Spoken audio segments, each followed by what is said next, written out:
Welcome to the motherfucking relay. We're covering today's top boxing news.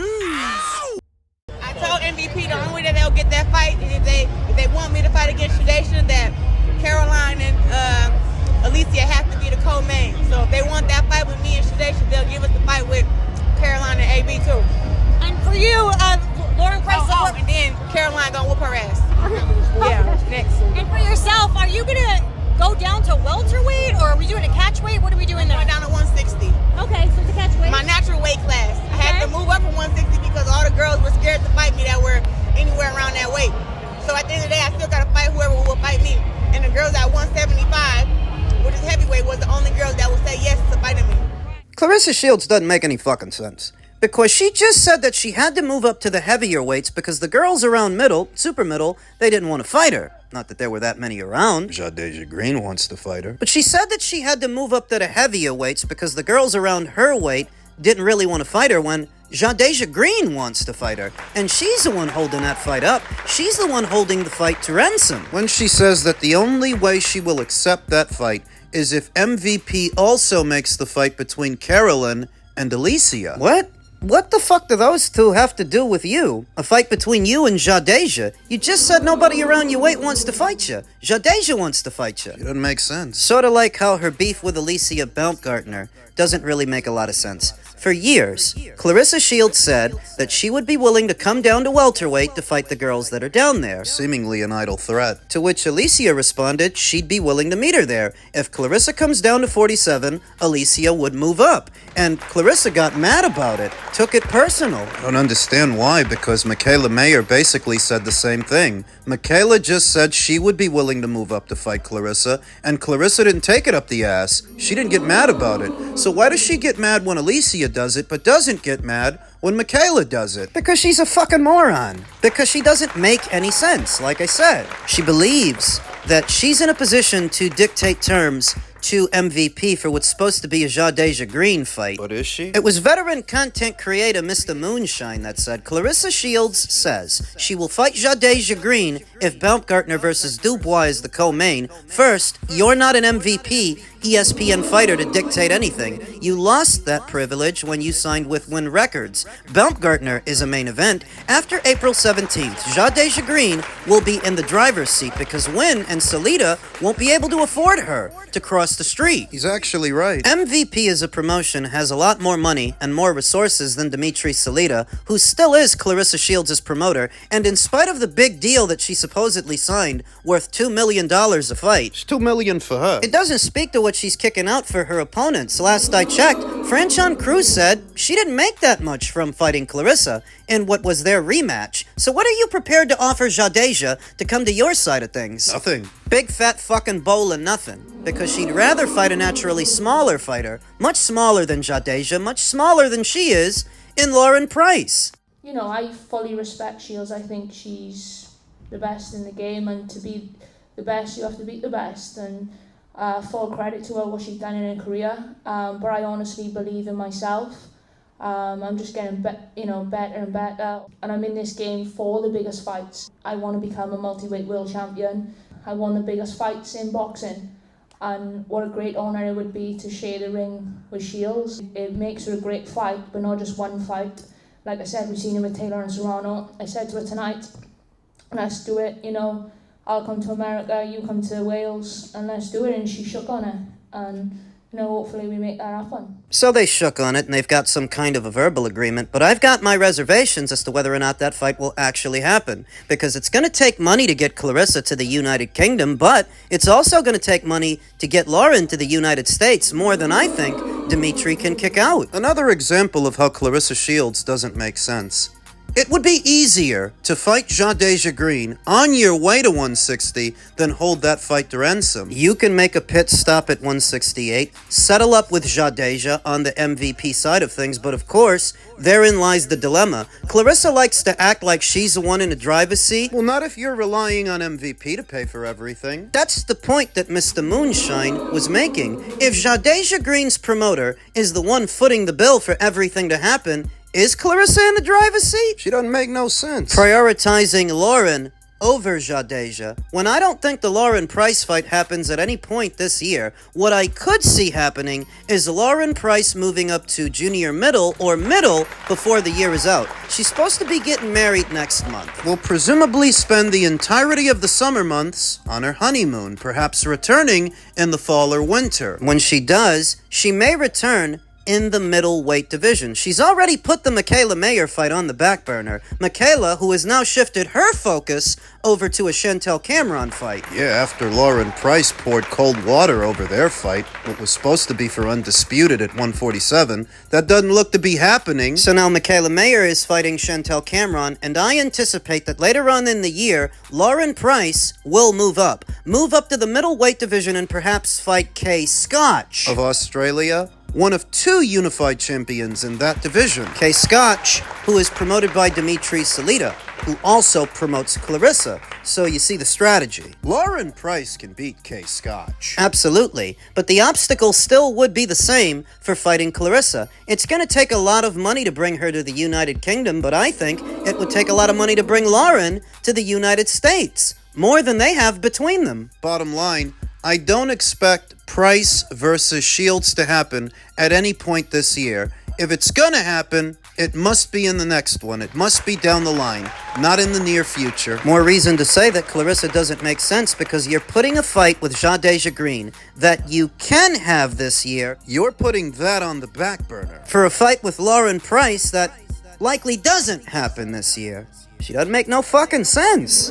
Elsewhere in the world of boxing, former WBO lightweight champion Keyshawn Davis versus Nair Albright rematch reportedly kicks off Top Rank on DAZN deal. Lance Pugmire reports that a rematch between Keyshawn Davis and Nair Albright will headline Top Rank's first DAZN show, which is targeted for May 16th in Davis's hometown of Norfolk, Virginia. They've already taken him down there once before, and he did fantastic numbers down there, so naturally, they want to take him back. And they did. For what was supposed to be the Edwin De Los Santos fight that ended up getting canceled because Keyshawn blew the weight, and he blew it by too much. Enough that Edwin didn't take the fight. So now they're taking him back for what's supposed to be a Nair Albright rematch. Why is he fighting that guy again? Because Nair beat his older brother, Kelvin. Keyshawn Davis beat Nair Albright by majority decision back in 2023, only to test positive for marijuana and have to settle for a no contest. That was in Texas. The pair crossed paths again this past June, though not in the ring. Shortly after Davis lost his lightweight title on the scales ahead of a planned defense against Edwin De Los Santos, Albright defeated Davis's brother, Kelvin, by majority decision, only for Keyshawn to allegedly assault Albright backstage. Both men have fought once in the interim. Davis beat the tar out of Jermaine Ortiz on the January 1st Teofimo Lopez versus Shakur Stevenson show, while Albright fought Frank Martin to a draw on DAZN's February 21st Mario Barrios versus Ryan Garcia card. So there is that added bit of backstory. Even with that, though, it's not the sexiest fight for Top Rank to make their DAZN debut. Still, I'm happy that they're back. Just not all that happy about the fight, not that enthused, and neither is Hall of Fame inductee and former two-weight world champion Timothy Bradley. Oh, it must be because of that altercation that happened about a year or some odd ago.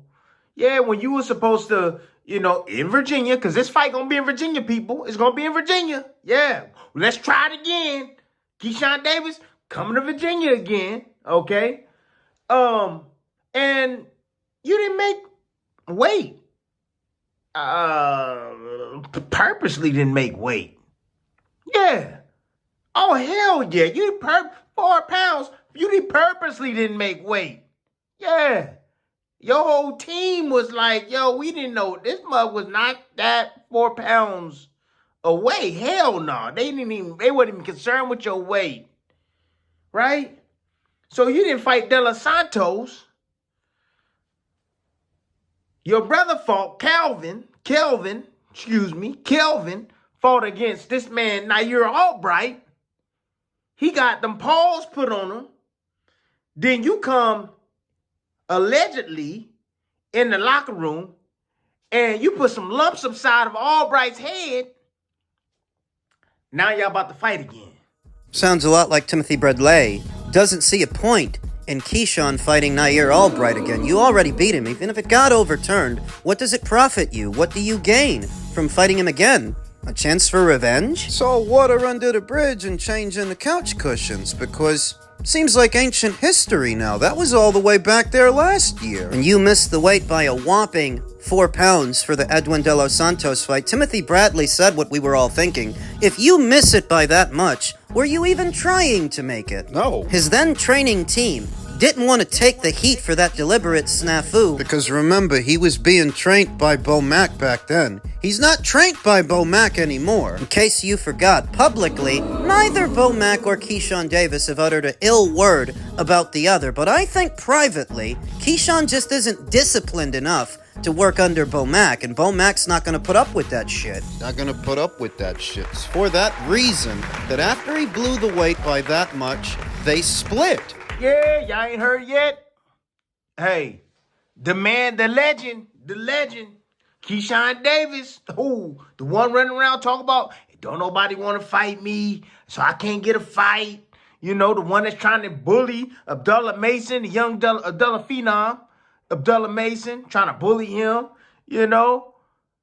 Oh, he finna get ready to fight. You know who's about to fight? He about to fight Nair Albright. Oh my gosh, man. Keyshawn, we going backwards, bro. What we doing? We going backwards? Are we moving forward or we going backwards? Bro, well, we know you don't care about the belts, but damn, you gonna go way, way back. 2023. Yeah, you beat this dude. I know it was a majority decision. However, you beat him when you was high.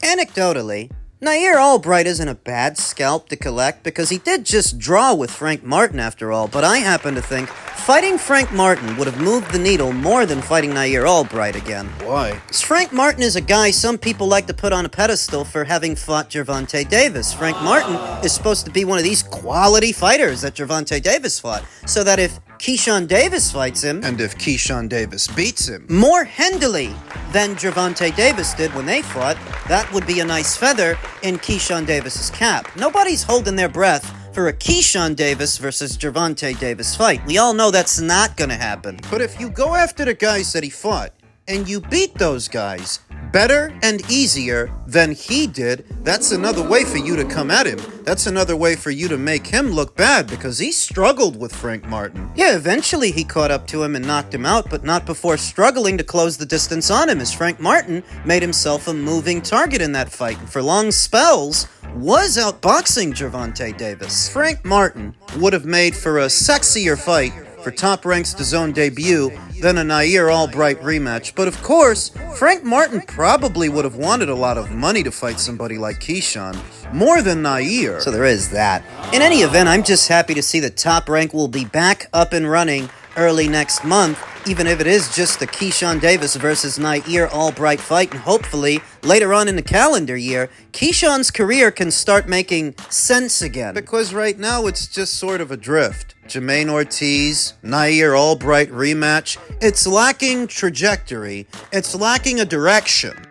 A new era with this DAZN thing. This is the most optimistic I've been in a long time for boxing. I think DAZN is really taking the mantle for boxing, and I think they understand the sport. All the promoters under the DAZN versus Zuffa. I mean, you declare war, let the opposing team mobilize. This is what you get. I'm optimistic that we are in a new era of boxing, and DAZN is actually leading the charge. They absolutely are. With so many of the major promotional outfits on both sides of the Atlantic Ocean all converging on one singular platform, the side of the street politics that have held up fights for the last decade or so. It's a thing of the past. It's really not a thing anymore. And for the most part, it hardly ever was. Basically saying that if you go back far enough, that wasn't really a conversation. We weren't sat around on street corners and barbershops talking about sides of the street. We were talking about the fights and who we thought was going to win and why. That was always the focus, mostly the focus. Up until the last decade or so, when the sides of the street stuff became a thing, popularized